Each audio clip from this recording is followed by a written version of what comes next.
Hello friends, welcome to the world of science fiction and forgotten words, Alien Universe. Don't forget to like, subscribe and never miss a new stories and movies from this channel. Thank you.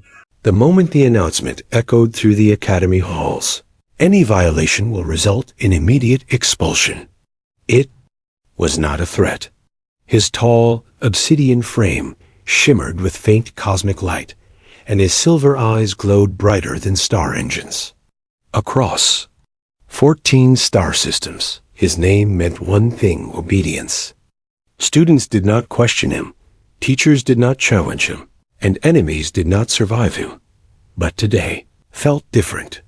Thousands of students from hundreds of civilizations filled the Grand Convergence Hall of Orion Prime Academy, the most advanced educational institution in the known galaxy. Here, prodigies learned to bend gravity, rewrite genetic code, command fleets, and negotiate peace between species that once tried to erase each other. Every student carried something powerful: a neural implant, a quantum assistant, a biological weapon disguised as jewelry, or technology fused directly into their bodies. Power was normal here. Control was expected, until Zyraxis banned it all. A ripple of confusion spread through the chamber. Crystal beings flickered nervously, telepathic. Species whispered through shared minds, and mechanical hybrids froze as system alerts filled their internal displays. Removing technology here was like asking stars to stop burning. Zyraxis raised one hand, and silence crushed the room instantly. This academy was built on mastery. He continued, his voice calm yet overwhelming. But today you will learn who you are, without what you carry. His words drifted through the air like gravity itself, heavy and unavoidable dot, and then his gaze moved across the crowd, slowly, carefully, like a predator, selecting its focus. Students avoided eye contact, lowering their heads, dimming their lights, suppressing their thoughts. Nobody wanted to be noticed. Standing among beings twice his size and 10 times his reputation was Ethan Cole, the only human enrolled at Orion Prime Academy. Visible, no glowing aura, no mechanical limbs, no psychic resonance. Just a young man in a simple academy uniform, hands in his pockets, expression unreadable. To most of the galaxy, humans were a curiosity. Too new, too fragile, too unpredictable. Their technology lagged behind, their biology lacked enhancements, and their political presence barely registered beyond their own solar system. Many students assumed Ethan was here as a symbolic gesture, accepted even primitive species, but rumors followed him anyway. Stories whispered through corridors and translated across languages.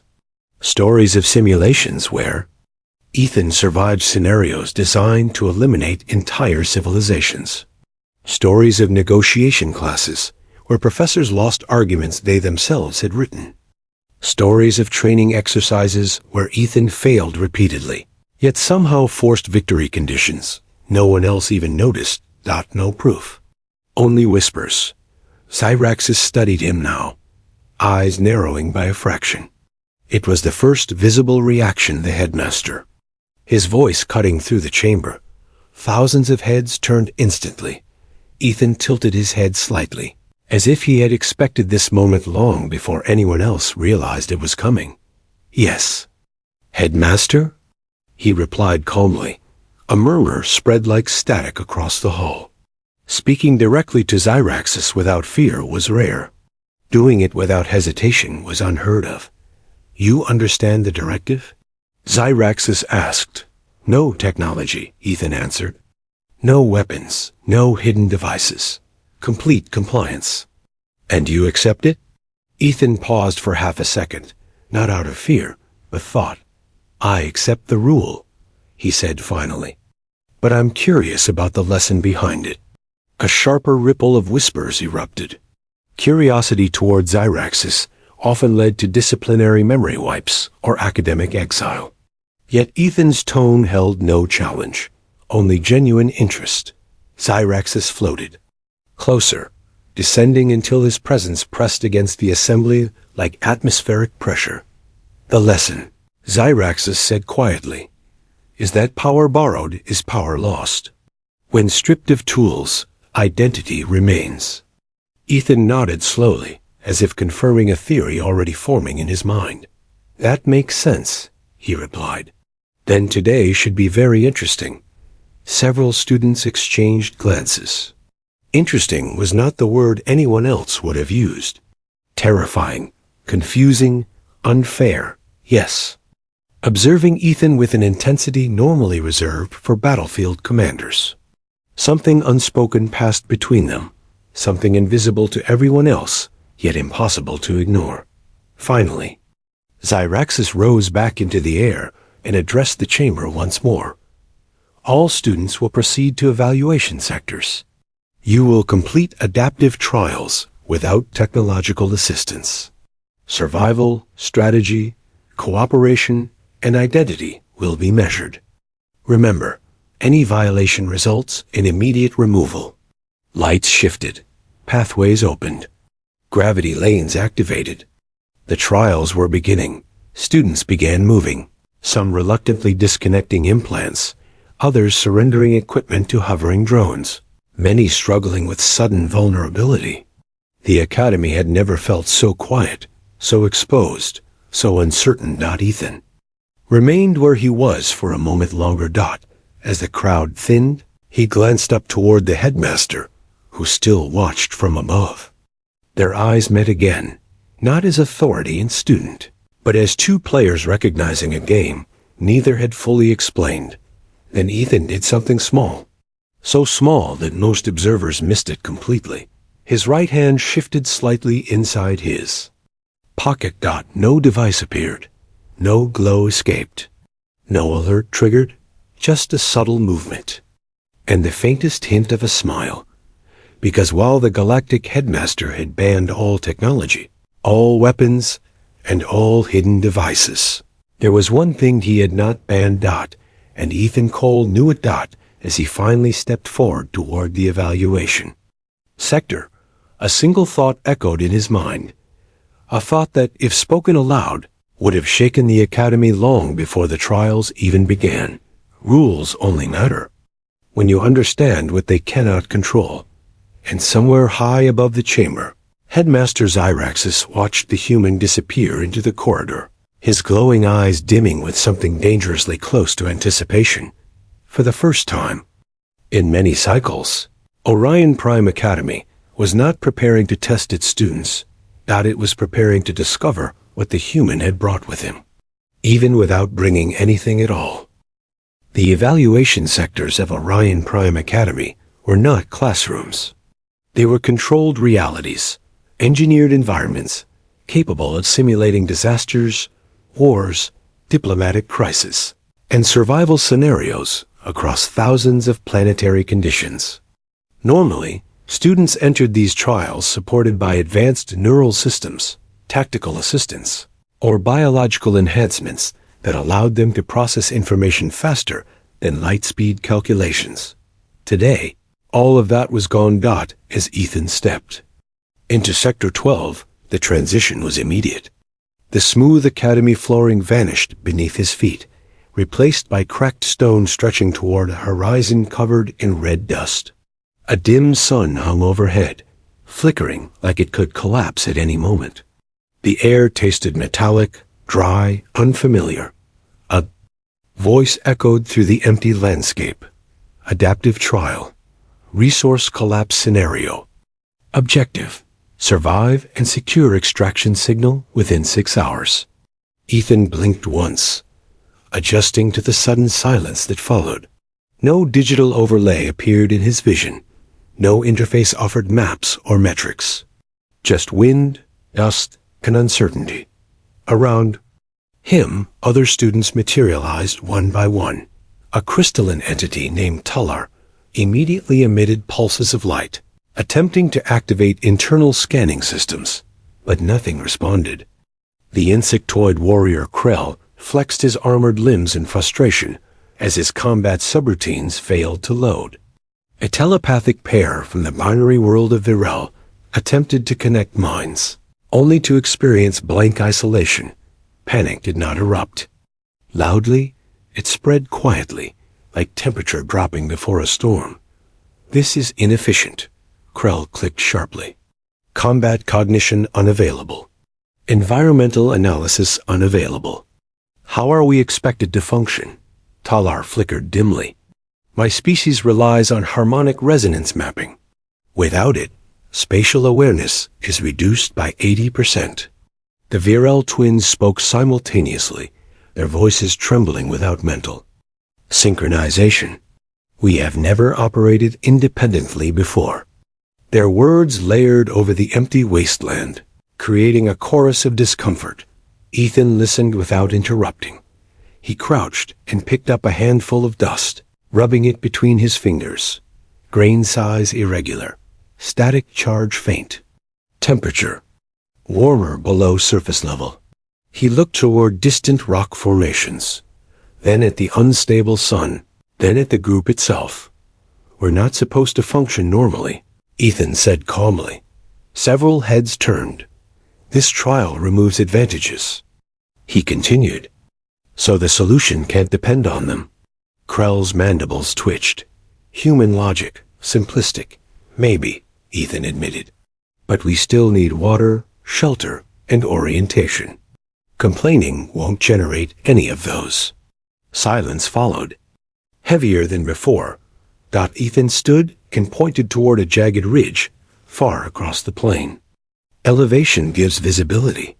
Rock formations might hold shade pockets. Temperature gradient suggests possible subsurface condensation zones.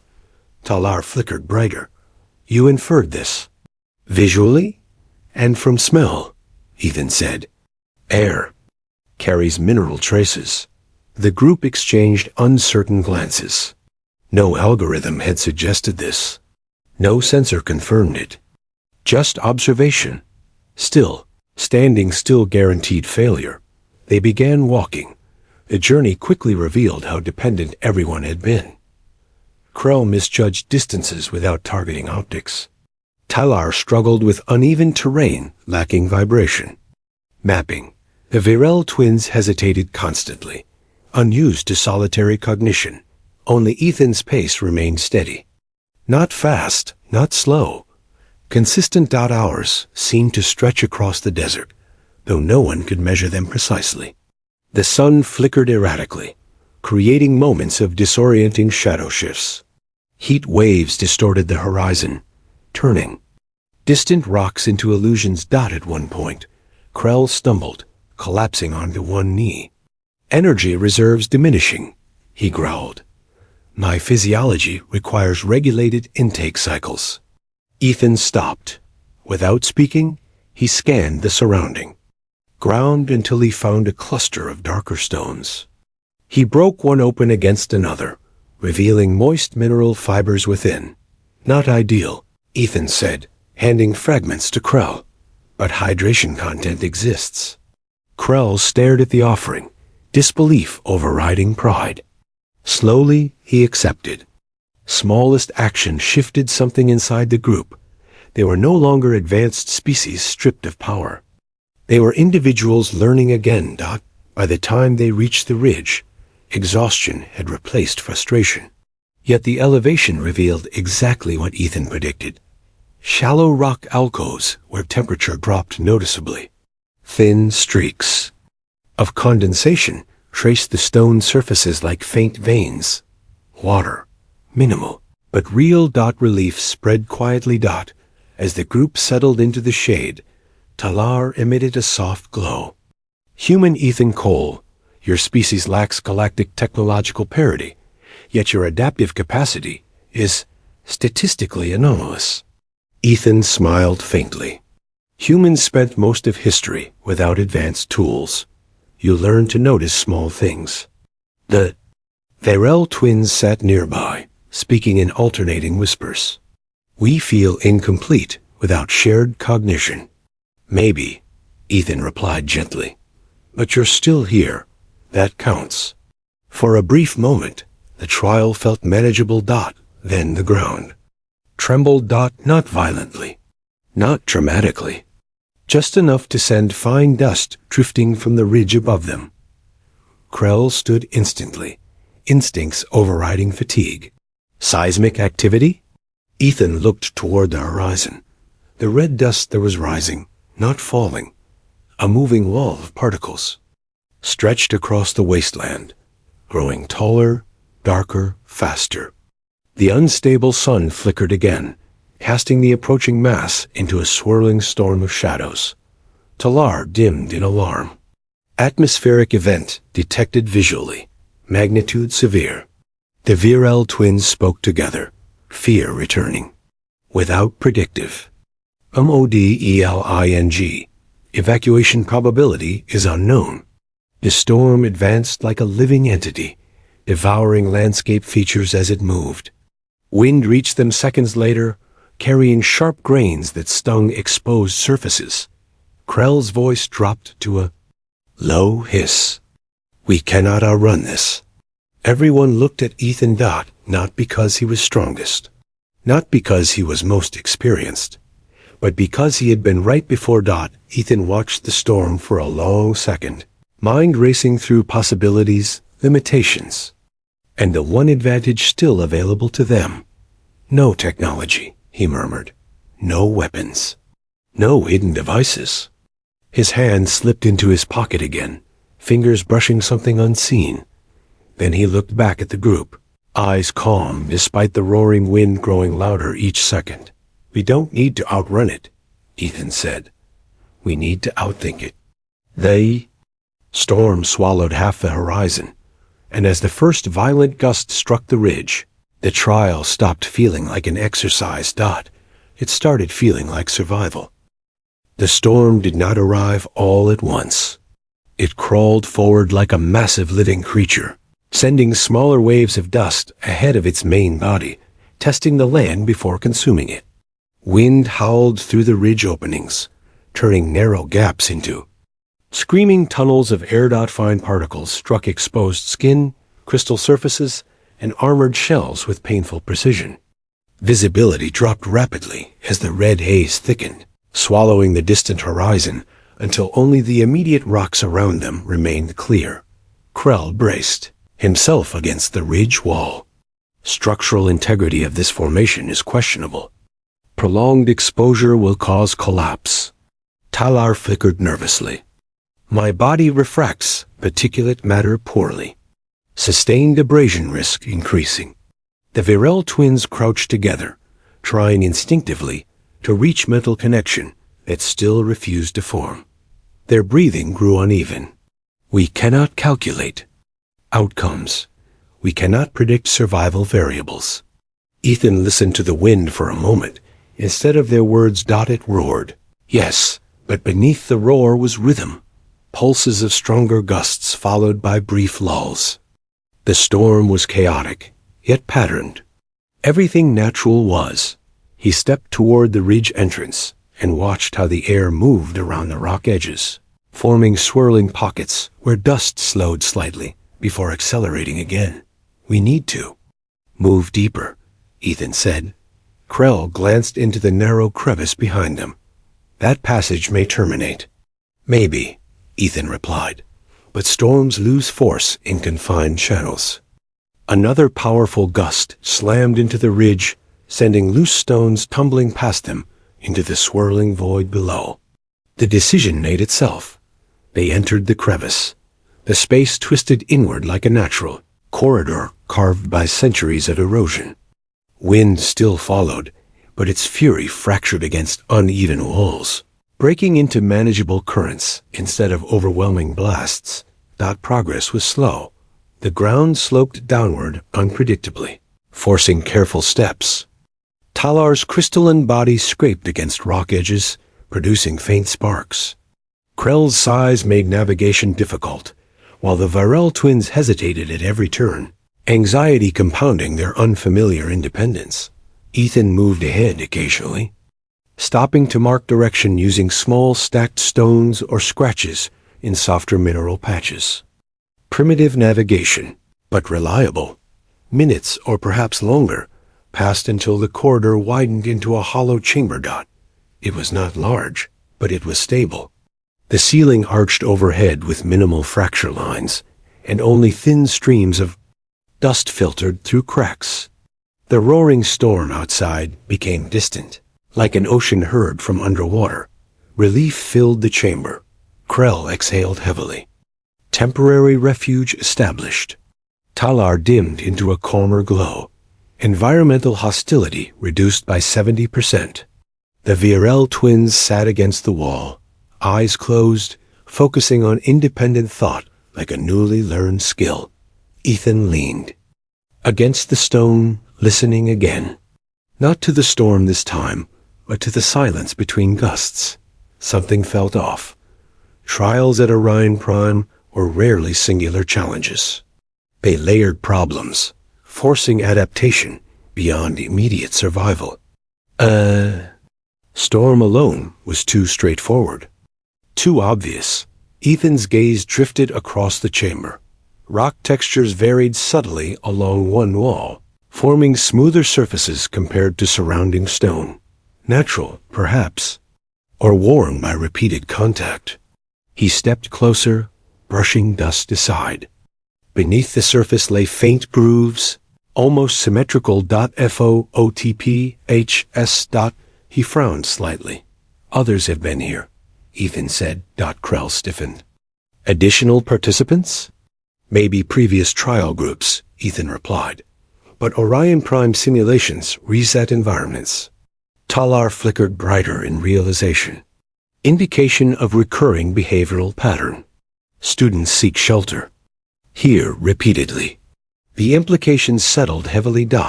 If this chamber was a predictable refuge, then the trial designers would know students gathered here.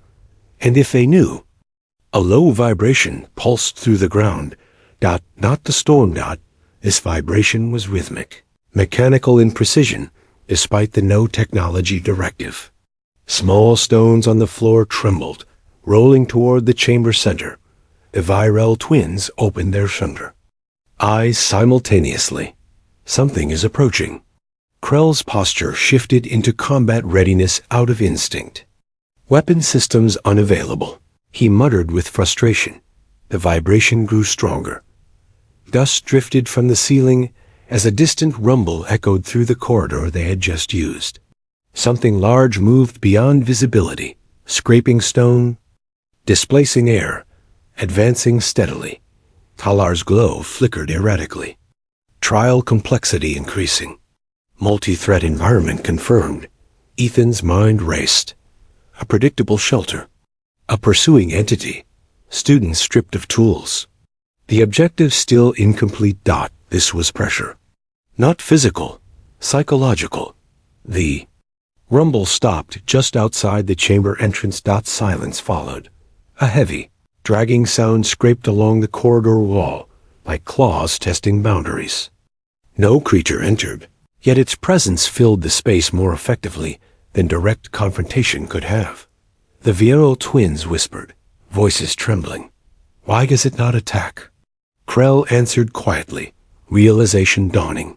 Because fear immobilizes more efficiently. Ethan nodded slightly. The trial was not about surviving the storm or escaping a predator. It was about response under uncertainty. Action versus paralysis. Cooperation versus isolation. The scraping resumed, circling the chamber perimeter beyond the walls. Always close, never visible. Minutes passed in suffocating tension. Finally, Ethan pushed himself away from the wall. We can't stay here, he said. 4 pairs of eyes turned toward him instantly. Krell gestured toward the corridor. Exit leads directly toward threat.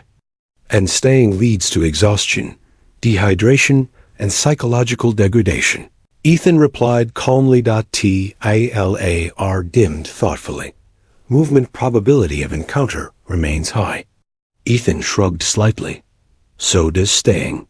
The unseen entity scraped the wall again, louder this time, as if responding to their discussion. The Virel twins swallowed nervously. Human Ethan Cole, what do you propose? Ethan looked toward the dark corridor, then down at his pocket for a brief moment before meeting their gazes again. "We stop thinking like prey," he said quietly, "and start acting like participants." The words carried a strange weight, because deep down, every one of them realized something unsettling. They were not trapped with a monster inside a storm. They were inside a test, designed by minds far more strategic than any simulation algorithm. And somewhere beyond the storm, beyond the walls, beyond the chamber, Headmaster Zyraxis was watching every decision. Ethan took a step toward the corridor. Behind him, hesitation lingered for only a second before the others followed, because whatever waited outside, one truth, had become impossible to ignore. The trial was changing them. And at its center, the human who carried no visible technology seemed the least afraid of what came next. The corridor outside the chamber felt different now. The storm still raged somewhere beyond the rock walls, but its sound had become distant, almost irrelevant compared to the slow, deliberate scraping that echoed ahead of them. The unseen entity was no longer circling. It was waiting. Ethan walked first. Not recklessly, not bravely, simply with intention. Behind him, the others followed in uneasy silence. Krell's heavy steps tried to remain quiet. Talar dimmed her glow to avoid attention, and the Varel twins stayed close together, drawing comfort from proximity rather than telepathy. The scraping stopped. They reached a bend in the corridor where the passage widened into a fractured opening leading back toward the open wasteland. Dust filtered through the gap like red fog, and faint vibrations pulsed through the ground beneath their feet. Krell lowered his voice. "Prepare for encounter." Ethan didn't respond immediately. He stepped closer to the opening and looked. Outside, there was no creature. Just the storm. Slower now, thinner, its violet wall dispersed into drifting currents of dust, spiraling across the landscape. The unstable sun flickered weakly behind the haze, casting long shadows that moved like living things. Talar brightened slightly in confusion. Threat presence not visually confirmed, but it was there. One of the Varel twins whispered. "We heard it. We felt it." Ethan turned back toward the corridor walls, studying the scratches they had assumed were claw marks. He ran his fingers along them, brushing away dust.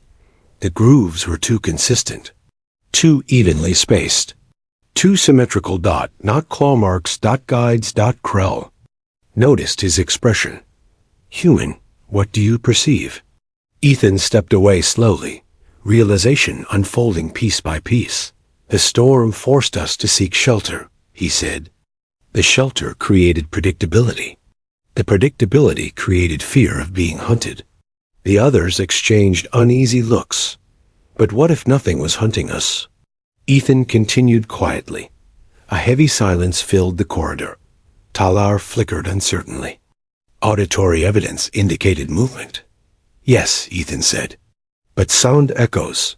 Vibrations travel, especially in narrow rock formations designed to amplify them." The Varel twins stared at the walls as if seeing them for the first time. Ethan walked back into the chamber and pointed toward the ceiling fractures where dust still trickled down. "The storm created pressure differences," he explained. "Air moving through cracks caused vibration patterns. Those patterns echoed through the corridor system, creating directional scraping sounds." Krell's mandibles parted slightly. "You suggest there was no entity?" Ethan met his gaze. "I think the trial wanted us to believe there was." The realization struck like a silent explosion. Talar's glow fluctuated rapidly. Psychological threat simulation without physical adversary. The Varel twins whispered in stunned unison. Fear generated internally. Krell looked toward the corridor entrance again, as if expecting a creature to appear just to disprove the theory. Nothing came. Only wind. Only dust. Ethan exhaled slowly. "The storm wasn't the test," he said. "The monster wasn't the test. Our reaction Was. Silence deepened, heavier than any roar the storm had produced, because every one of them remembered the moment fear froze them. A hesitation, the assumption of danger, the acceptance of helplessness without confirmation. Talar dimmed into a thoughtful shimmer. Then objective parameters have shifted. Ethan nodded. Extraction signal isn't about escaping environment. It's about demonstrating understanding. Krell turned toward him sharply. Understanding of what? Ethan's hand slipped into his pocket again. For hours, we believed we were powerless, he said. Because technology was removed. Because weapons were gone. Because assistance disappeared. He looked at each of them in turn. But we still had observation, reasoning, cooperation, choice. The Virel twins' eyes widened. Identity. Without tools, Ethan smiled faintly. Exactly. At that moment, the storm outside weakened further, dust settling into gentle currents rather than violent walls. The unstable sun steadied slightly, its flickering glow becoming constant. The environment itself seemed to respond to their realization. Then a soft tone echoed through the air. Not loud. Not dramatic. Just a quiet chime. The same voice from the trial's beginning spoke again. Adaptive trial update. Cognitive threshold. Achieved. The group stood frozen. Talar shimmered brightly. We passed. Partially, Ethan murmured. A beam of pale light descended into the chamber center, forming a faint projection. It was not technology they carried. It was the environment responding. Within the light appeared a single symbol. Orion Prime Academy's crest. The extraction signal. Krell let out a slow breath he hadn't realized he was holding. No battle. No escape. Only realization. The Virel twins laughed softly, relief mixing with amazement. We were never prey. Ethan looked at the symbol, but his expression held something deeper than relief. Because while the others saw the twist, Ethan sensed another layer beneath it. Headmaster Zyraxis had not banned technology to weaken them. He had banned it to remove. Excuses. As the extraction light expanded, preparing to return them to the academy, Ethan finally withdrew his hand from his pocket. Empty. He had carried nothing this entire time. No device. No tool. No secret weapon. Only habit. A human gesture repeated so often it appeared suspicious in a galaxy dependent on objects. And suddenly, Ethan understood why Zyraxis had watched him so closely. Because the headmaster had suspected the truth. Long before the trial began, the human was not dangerous because of what he carried. He was dangerous because of what he didn't need. The chamber dissolved into white light, and as reality shifted back toward Orion Prime Academy, one final thought echoed through Ethan's mind, a realization more powerful than any technology he could have brought. The greatest advantage in a universe of tools was knowing how to exist without them. Light faded slowly, like a curtain lifting rather than dropping. Ethan felt solid ground beneath his feet again, the cool polished floor of Orion Prime Academy, replacing the rough stone of the trial chamber. The red dust, the storm, the echoes of imagined pursuit, all gone as if they had never existed, but the feeling remained around him. The other students reappeared in soft flashes of light. Grand Convergence Hall was silent when they arrived. Thousands of students who had completed different sectors stood scattered across the chamber. Just thought. Above them, Headmaster Zyraxis descended slowly from the almost contemplative. You have returned, he said, his voice no longer thunderous, but steady. Tell me, what did you lose? Another answered, we lost certainty. A mechanical hybrid added, we lost dependency on assistance. Zyraxis listened without interruption. Then, his glowing gaze shifted toward Ethan. And you, human? But this time, curiosity replaced doubt. Ethan considered the question carefully. I didn't lose anything, he said quietly. I just noticed, what was already there. A faint ripple of murmurs passed through the chamber. Xeraxes floated. Closer, silver eyes reflecting Ethan's calm expression. Explain. Ethan took a slow breath. The trial removed tools, he said. But it didn't remove observation. It didn't remove reasoning. We assumed. Power came from what we carried, so when it disappeared, we believed we were weaker. He glanced briefly at Krell Talar and the Varel twins, who now stood with quiet confidence rather than uncertainty. But we weren't weaker, Ethan continued. We were unfamiliar. Silence deepened across the hall. Xeraxes studied him for a long moment before speaking again. When I banned technology, the headmaster said, many believed I sought to humble you. Xeraxes finished.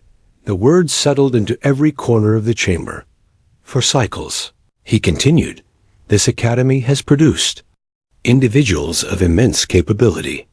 Commanders, scientists, diplomats, architects of civilizations. Yet each generation grows more dependent on augmentation, more reliant on assistance, more convinced that capability resides in external systems. His gaze swept across the assembly like a calm tide. But civilizations do not collapse when technology fails, Xeraxes said softly. They collapse when identity fails. No one moved. Ethan felt the weight of those words more than anyone. Xeraxes turned back to him. When I observed your behavior before this trial, I noted an anomaly. You frequently placed your hand into your pocket, yet no device activation followed. No interface projection. No neural engagement. A human habit, Ethan admitted. Comfort, I guess. Xeraxes inclined his head slightly. I figured, Ethan said.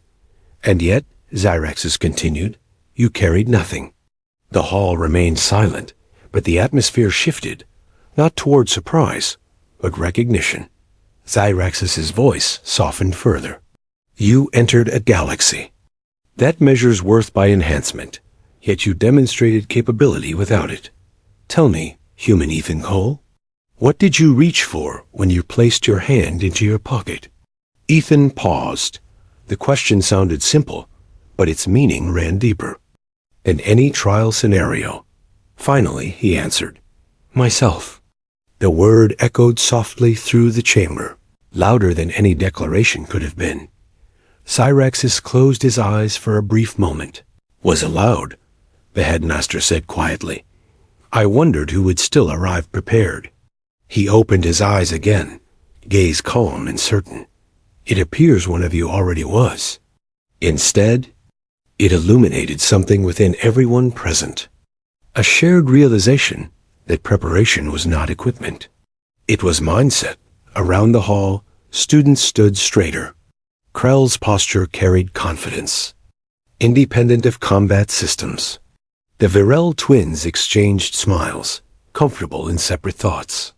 Even distant students from other trials reflected the same quiet transformation. Xeraxes rose slowly back into the air, his presence filling the chamber once more, but without intimidation. Today, he announced, you did not complete an evaluation. A pause stretched across the hall. You remembered yourselves. The academy lights brightened gradually, illuminating faces not of exhausted survivors, but awakened learners. Ethan looked around the chamber, sensing the shift ripple outward like gravity. The trials would end. Classes would resume. Technology would return. Augmentations would reactivate, but something would remain different. As students began dispersing in thoughtful silence, Krell approached Ethan. You are correct, the insectoid said. We were unfamiliar, not weak, Talar flickered warmly. Your species' adaptive philosophy holds value beyond statistical modeling. The Varel twins spoke together, yet independently. Thank you for reminding us we exist even when disconnected. Ethan smiled, slightly embarrassed by the attention. We figured it out together. They nodded, understanding that the statement was true. Eventually, the hall emptied. leaving Ethan standing alone beneath the vast ceiling of Orion Prime Academy. Above, distant stars shimmered through transparent panels, silent witnesses to countless civilizations learning, evolving, forgetting, and remembering again. Footsteps echoed softly behind him. Sci-Fi HFY, the headmaster hovered beside Ethan, not as authority observing a student, but as one mind acknowledging another. The galaxy will continue advancing, Xyrexes said. Tools will grow more powerful. Assistance will become seamless. Enhancement will blur with identity. Ethan nodded. Xyrexes' silver eyes glowed gently. When that happens, remember today. Ethan looked up at the stars. I will, he said. A quiet stillness settled between them before Xyrexes spoke one final time. The Academy did not change you. Human Ethan Cole.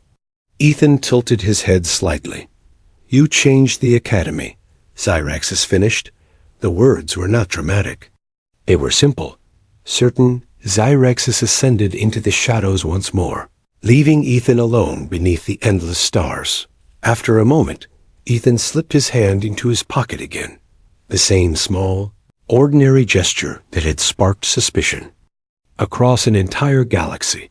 This time, he understood why it mattered. Because in a universe filled with unimaginable technology, ancient power was never something that could be taken away. And as Ethan Cole walked quietly out of the Grand Convergence Hall, Orion Prime Academy continued orbiting its distant star, no longer just a place where students learned to use power, but a place where they learned they already had it.